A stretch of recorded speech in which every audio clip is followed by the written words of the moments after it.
From a space of true love and joy and learning to no longer be enablers. Let's get into it for the week beginning January 7th, 2019.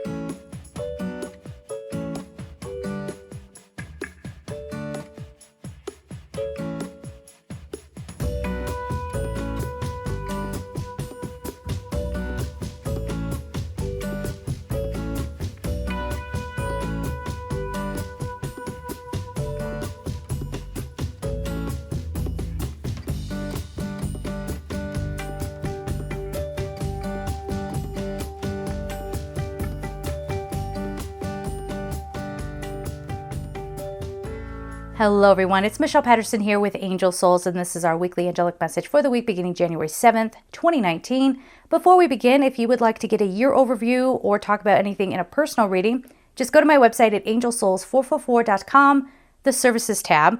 Please read the instructions very, very carefully. If you would like to check out my courses over at Gumroad, or check out the February 2019 readings, which I will be filming today. They won't be up for just a little bit, but I'll get them up as soon as possible. Those are also over at Gumroad. Of course, your support on Patreon is always absolutely appreciated. All the links for that would be down below. So let's get into it here. The first thing they say is do not push. The thing that you do not realize is that all this is created from a place of, all is created from a place of love and joy. Without peace, you cannot perceive your true direction. This must be your focus. And I think this is what a lot of us do, right? We learn about the law of attraction and manifestation, and then we just want to go in there and play wizard and make a car appear or get that person to love us, even though that person might not be the right one for you. This is a lesson I know I'm going through as I hit my midlife crisis point, right? Where, okay, so my life didn't turn out the way I thought it would. And I had to go into a place of surrender and realizing that happiness and joy and bliss and being connected to the divine, that is top priority. From there, the universe is going to show you what your path is. But if we're constantly resisting, if we're constantly trying to, grab the steering wheel and go all over the road when the universe is trying to show us a certain direction, we're never going to get into a space of real happiness. Do you know what I'm saying? And as I say that, I'm not trying to imply that, you'll be happy when this, that, and the other happens. It's about being happy. You've heard this before. It's about being happy about where you are right now and trusting the universe. So this message begins with stop pushing on what you think should be. We've talked about that many, many times. And relax into it. Find your happiness now. Find your place of peace. If something is starting to, kind of aggravate you, or, it's starting to worry you, come back into the breath. As I say that as well, they're coming in here and saying, do not judge others. Do not judge others. How many of you out there, you're having a moment. you're just kind of having a moment, and someone is going, oh, I got to clear my aura. Oh, you're just so negative. Oh, that's judgment. Okay. And they're just, operating from a place of fear. Do you need to kind of, maintain your own energy? Sure. But this isn't saying be without compassion. This is saying have compassion for what you're observing. Take care of yourself, but, people are going through what they're going through. We don't need to, make things worse for them, I guess is what we're saying. The sick and ill make themselves apparent, and what will you do? Enabling does not nurse evolution, it stalls it. Again, how many times have you seen somebody who perhaps gets sort of duped by someone who is manipulating them, and then they become sort of their minion, and they're always defending that person. I was just thinking about somebody from my past who I was like, wow, everybody really, really was duped by the queen bee and really thought that she had good intentions, and she never did. And nobody would listen to, hey, do you see what this person is doing? Are you okay with that? So this is really, I don't know what's going to be happening in this week, but as illnesses start to come about, it's not just the person who snaps and goes off and does something horrible, God forbid. This is, somebody who could be close to you. This is somebody who, suddenly the light comes on. Again, it's not about judgment, it's about understanding. And you might go, well, I've always been angry at that person for not being who I think they should be. Well, what does that mean about me? Where are my expectations coming from? Maybe they're working at full capacity. Maybe that's as much as they can understand right now. Does that make them less than me? No, of course not. They are where they are. This is also talking about people who have been manipulative, people who are operating from a very toxic place. It's going to become pretty well known. to you. Now, again, this does not mean that you judge them, okay? It just means I maybe have to step back, or maybe it could go the other way too. It could foster an understanding where you have some compassion, but you're not necessarily just going along with whatever they do. Does that make sense? So there's this whole feeling, see, we're such pendulum thinking kind of people that we think it has to be either or, this or that, black or white, just get to it. Don't give me anything where I actually have to think. This week, you're going to have to think, okay? The answers aren't going to be all that clear. So what are they saying? How are you going to get through this week? You come back into the breath. You come back into a place of just centered, right? Centered, happiness, peace, love. Try to find your joy, okay? And let it roll out a little bit. This is not going to be, here's the problem, here's the story, here's the resolution. It's not a 3-paragraph life, okay? So this is going to be a learning experience this week where we start to, and hopefully even, as a society, we start realizing that, the care of the children, we were talking about that, what was it, last week? The care of the children really does come from being mentally stable, right? So this would be that kind of thing. Instead of somebody passing, God forbid, an abuse pattern down to their children, they work on their own stuff because they're given room to talk about it. And I would also just personally, and I just got this feeling, so I feel like I want to bring it up, that we need to vet people a little more who go into the mental health care professions. I myself had a therapist back when I was in my 20s who I believe was a malignant narcissist. And she actually caused quite a bit of harm.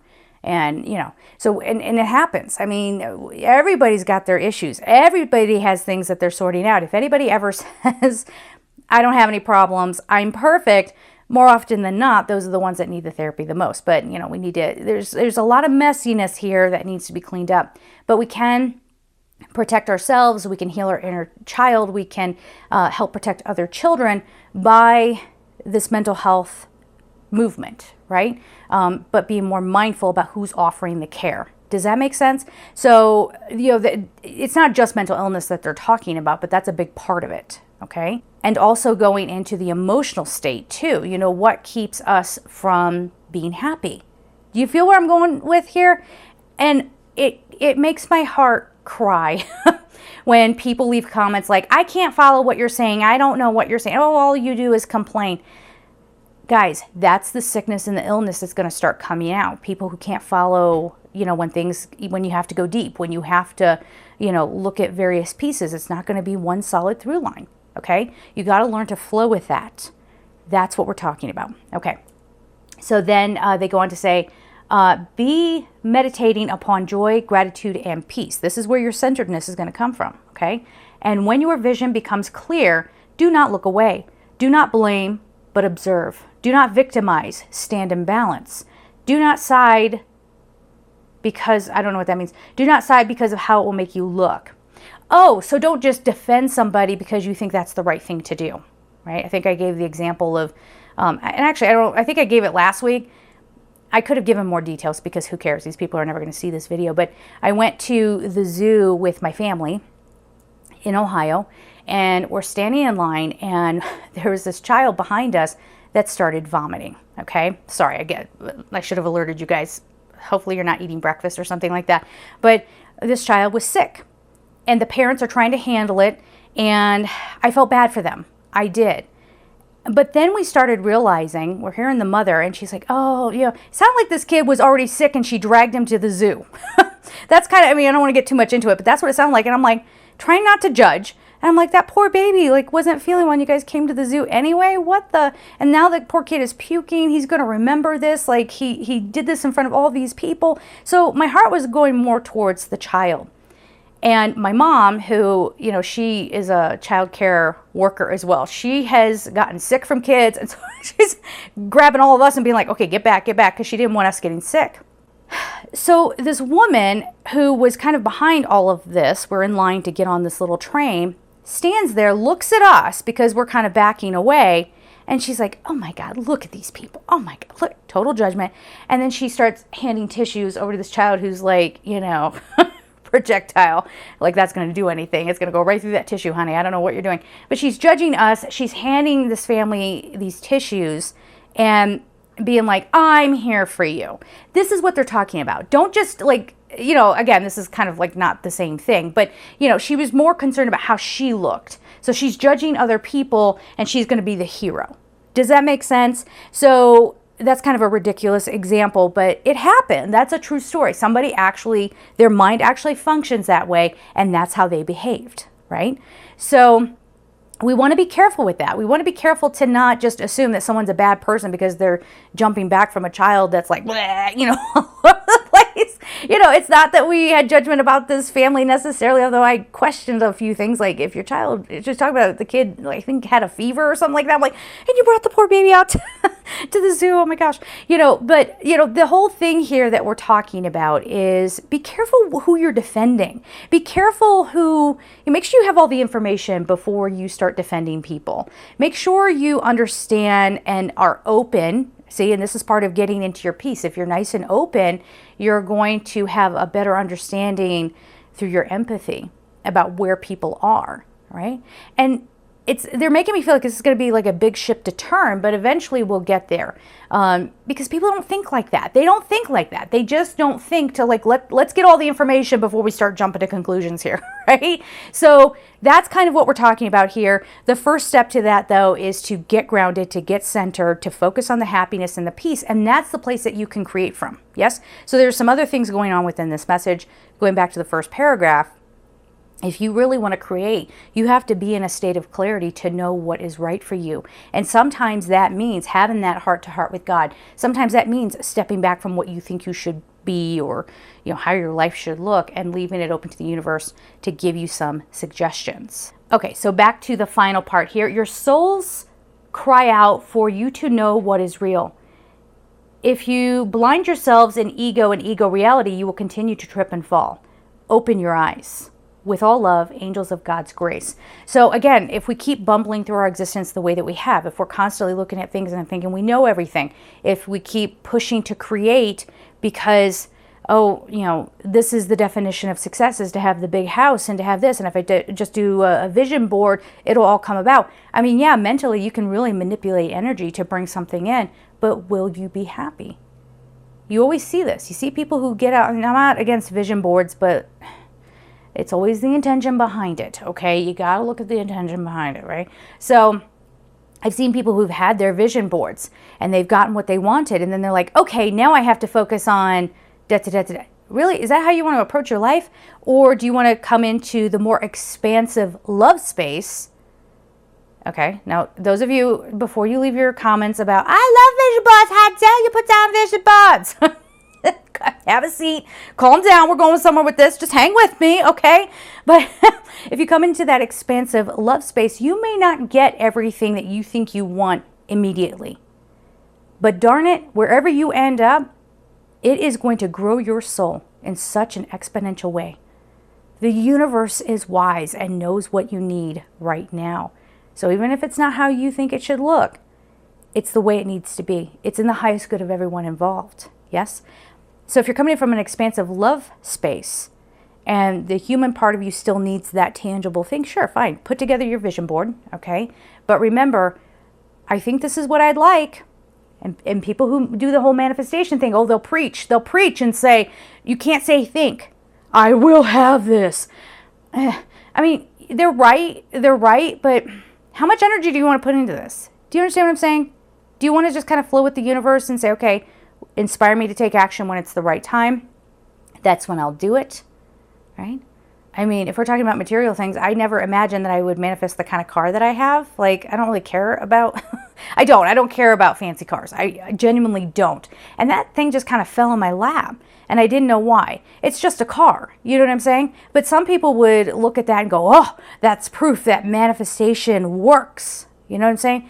And I think we just missed the mark. And I think we're getting more information on how to manifest and manifest what truly matters. So again, the example of somebody who manifests everything on their vision board, a lot of them are not 100% happy when they get everything that they thought they wanted. Come into the expansiveness of love. If you would then, from that intention, want to create your vision board, by all means, but leaving it a little open, show me what's best for me, universe. Okay? Let's get on to the cards. Okay, so let's see what else we have going on here. Oh, there's a card popping right out. Croquite sexuality. This is the sacral chakra, and this is the place that we create from, right? This is also how it's a place of intimacy. So the sacral chakra. So it's how we connect with others. So if we're looking at our lives and we're going, yeah, well, sorry, I'm trying to get the glare off the card. If we're looking at our lives and saying, hey, this doesn't look the way I want it to, or hey, I have all these friends and I have a spouse, but why am I not happy? It's about the connection. It's about letting us see one another in a very real way. And unfortunately, and I've talked about this before, we get trained from a young age to not be who we are. And then we get out into the world completely dysfunctional and seeking and trying to find things outside of us to fulfill us. And, wanting, this is the other thing too that's kind of coming through right now. We start to get trained that your life is supposed to look like this. You're not as good as me until you have all that I have. You are not as lovable as me until you are as popular as I am. Ooh, I don't know if I should say this. People who are, constantly touting that, oh, look how many friends I have. Look how, they're so. If you really look at it, a lot of times there's no deep connection there. They don't really know one another. I knew somebody like that who would go around. Everybody was her friend. Everybody was her friend. And she just did it to make herself look really, really popular. But then when the daughter of one of her supposed best friends walked into a space, she didn't know who she was. And further, she didn't even know that her supposed best friend had a daughter, right? So this is what I'm talking about. Don't let people make you feel bad if, they're like, oh, well, at least I'm not alone. At least I have a spouse. That marriage is probably not what you think it is, right? They're telling me now that humans, it's time for us to look at this. It's time for us to crack this open. Where are people being fake? And where are they operating from the programmed sort of manipulated space, right? It's not necessarily their fault. I want to put that out there too. It's not like these people are like conniving and that, this is just how we get conditioned from childhood.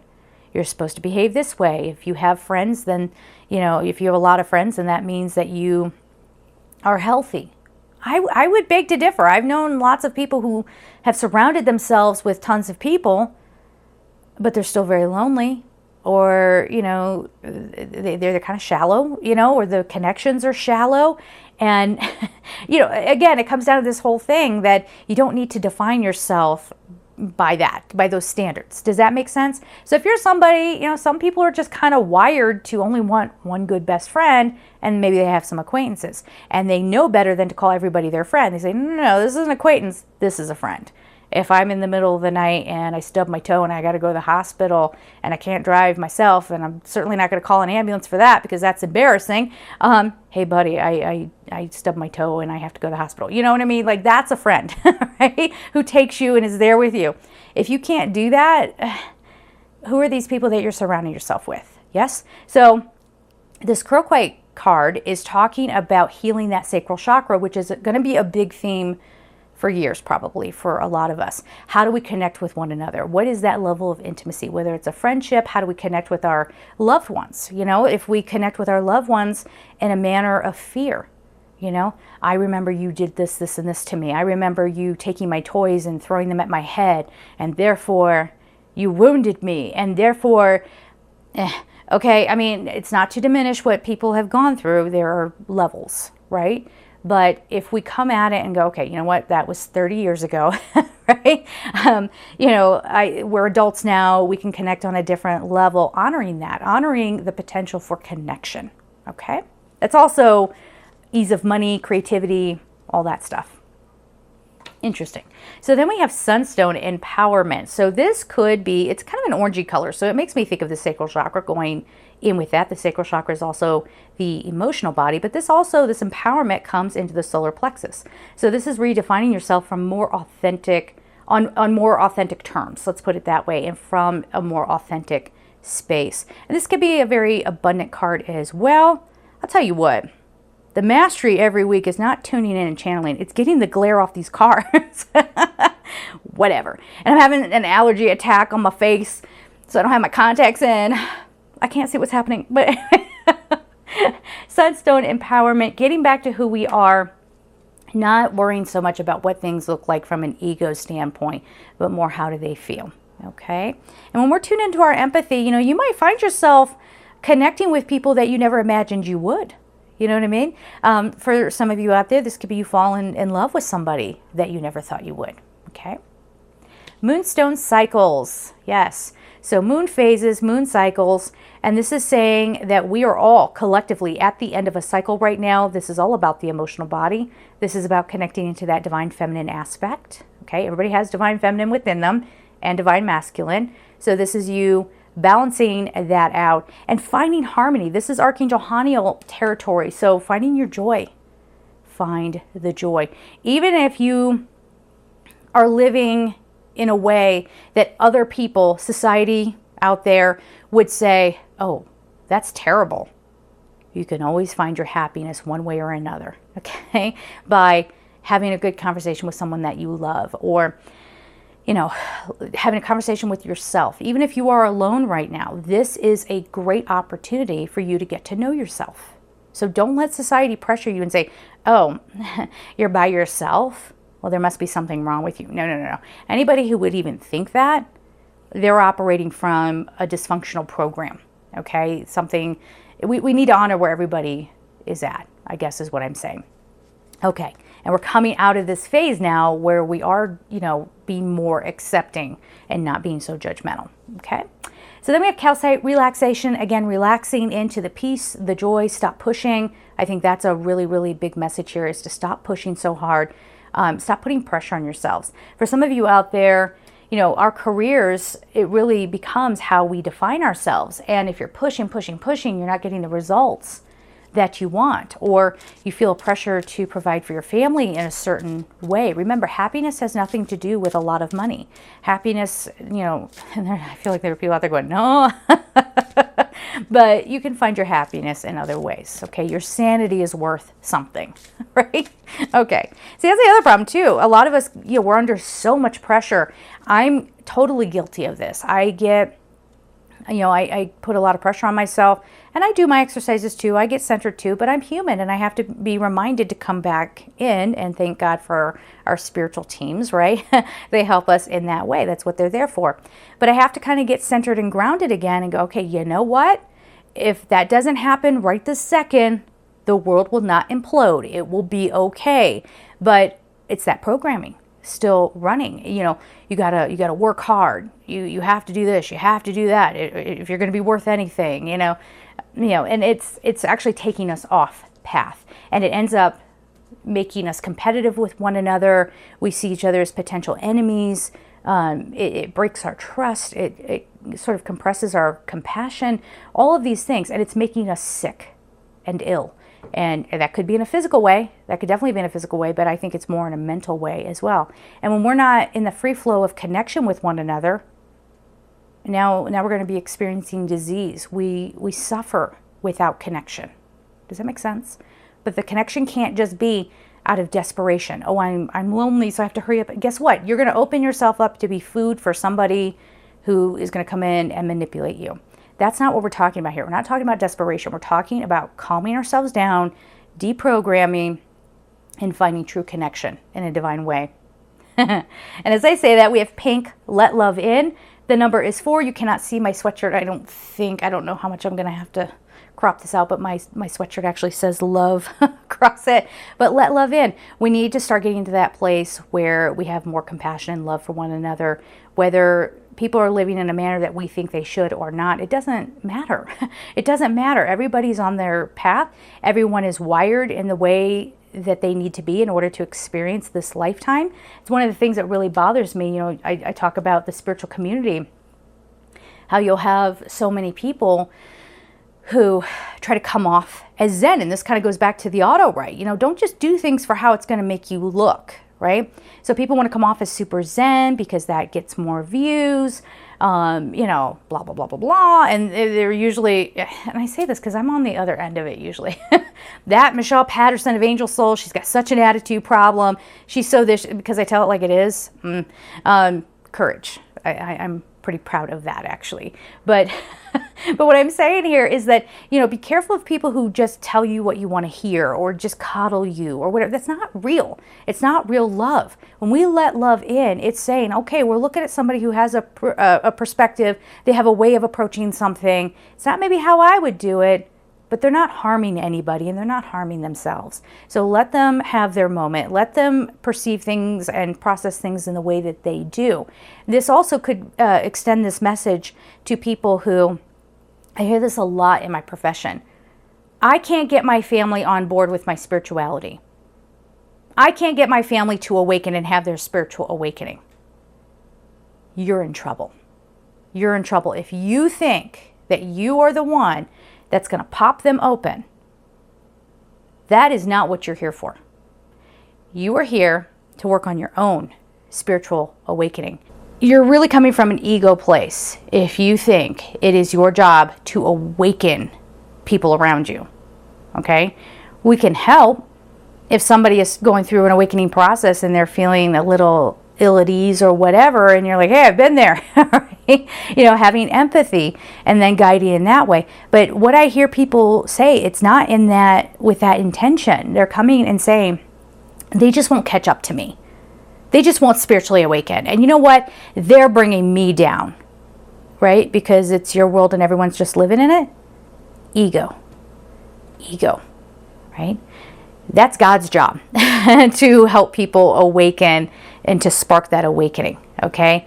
We as humans, we're here to be a support system once that process happens. But we are not the ones that are supposed to go in. And this can actually work for people too who think they have to save everybody, right? You're not here to save, you're here to support. All right. So we're going to leave it there. Big message. I did my best to kind of deliver it here, but we're just going to leave it there. I'm sending you so much love and take care. Bye-bye.